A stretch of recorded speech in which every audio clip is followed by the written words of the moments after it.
Anybody who knows anything about how the service industry really works, excuse me,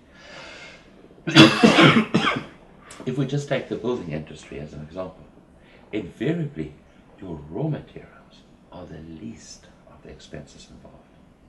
The greatest expenses involved is the man hours, the actual labor that has gone in. That is supposed to go under the name of service. And why I say it's become such a dirty word today is, why should anybody charge such high prices for the services? I'm not saying it's wrong to charge for a service rendered. I'm not saying that at all. But what I'm saying is, why can't we attach a fair price to a service rendered? And let me give you an example of what I mean about a fair price. Just now we spoke about you being a plumber and me being an electrician. And I need some plumbing work done, and you've agreed that in exchange for my electrical expertise, you will do the plumbing for me. But obviously, between you and me, we still need to buy the raw materials.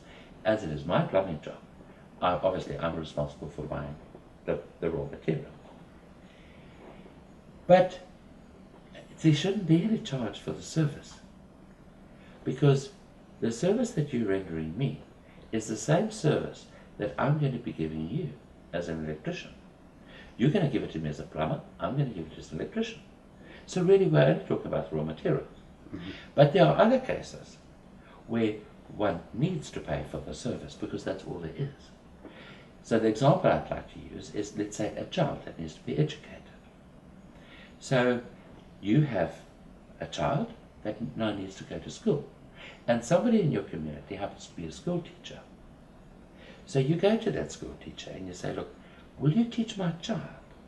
And in exchange for the service you're going to be rendering me by teaching my child, I obviously need to do something. Well, I need to pay you for it in some way. Now, either that school teacher can say, yes, okay, well, either pay it to me in money, or you know what? Because I'm so busy teaching students, I actually haven't got time to see to the maintenance of my home. Now, I know you're a plumber, but do you know anything about maintenance? Can you possibly see to my roof because it's busy leaking? Now, maybe you can't see to a roof, but you know of somebody in the community who can see to the roof. One way or another, the bartering system can be made to work beautifully, whether it's a physical exchange of money or not. And people are starting to do that, Russell. Mm-hmm. And through that, they are saving themselves vast expenses in terms of taking on very expensive debts with huge interest on it.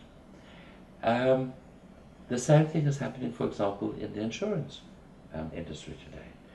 People are beginning to wake up to the fact that rather than take out hugely expensive insurances, with all silence bits and pieces of fine print, which ultimately, when it comes to the insurance company, have to pay out, they don't pay out anything, or hardly anything.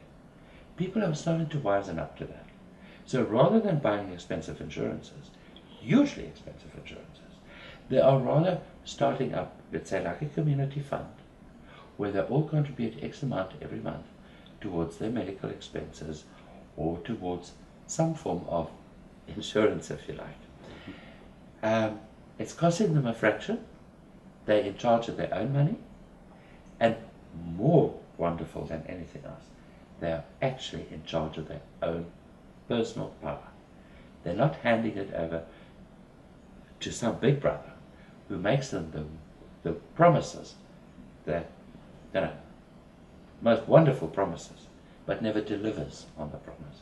And that's why I said earlier, service today has become a very dirty word, because so much in the world today goes under the name of, yes, but this is the service we provide. But at the end of the day, when everything is stripped away, there is no service. There is zero service left in the world.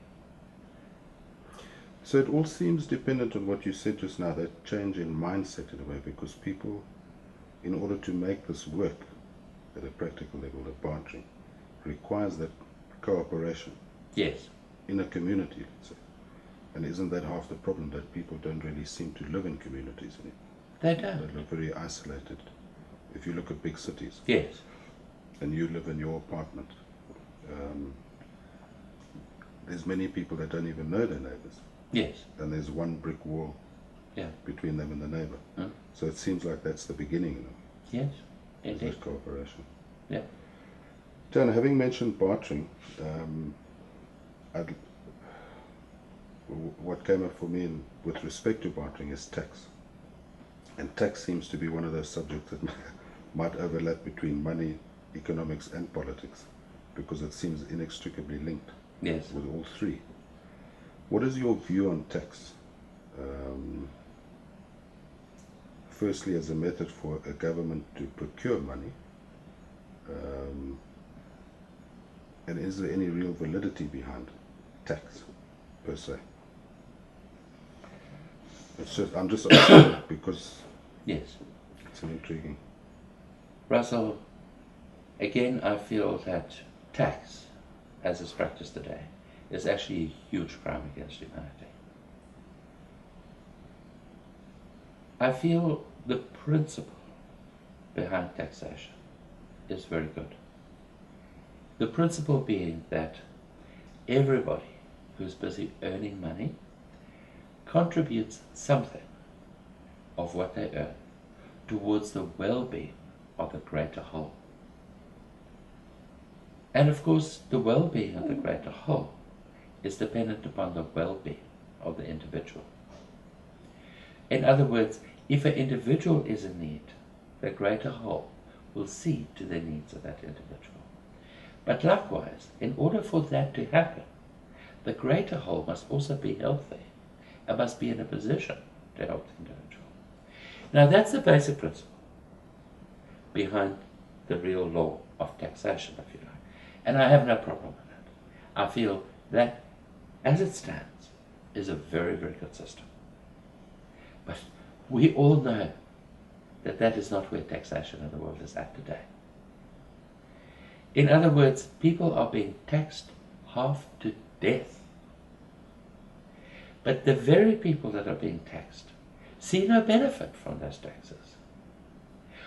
Most of that money goes into feathering the pockets of the big fat cats of this world. The politicians, the authorities that may be. Money regularly gets donated or gets set aside for a specific purpose. But when it is needed, that money has already been squandered. And of course, typical, as this happens today, nobody can account for where the money went to. But that system of taxation is completely evil, and it is a heinous crime against humanity. Because really, once again it boils down to raping the poor, or the rich, or those within power, raping the poor for their own self-centered gain.